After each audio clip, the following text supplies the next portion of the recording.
Alors, je voudrais évoquer le souvenir de ma grand-mère maternelle, Claude Jonquière, née Sarah Moïse, et qui a été marquée par l'Argentine.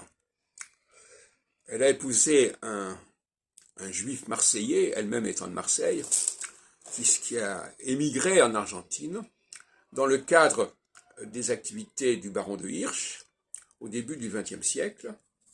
Et elle a donc publié beaucoup de choses sur l'Argentine, au souffle du Pampero, Pampero renvoyant d'ailleurs au mot Pampa, et notamment une femme dans la Pampa.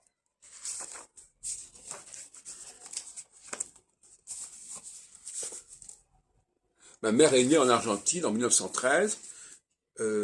Ses parents sont revenus en France au moment de la Première Guerre mondiale. Donc elle a vécu peut-être 1 an. Moi-même, je me suis rendu en pèlerinage là-bas il y a une trentaine d'années. Donc là, il s'agit de l'itinéraire de juifs français qui sont allés à l'étranger. Moi-même, je suis allé passer un certain temps en Israël. Et c'est exactement l'itinéraire inverse de ceux qui sont venus en France, qui viennent d'ailleurs.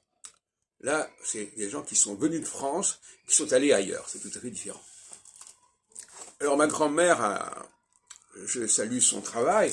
Elle a publié, effectivement, parce qu'elle était institutrice et linguiste, de cette manière, comme son mari, d'ailleurs, qui a fait un lexique des langues tchadiennes, puisqu'il était dans l'armée coloniale.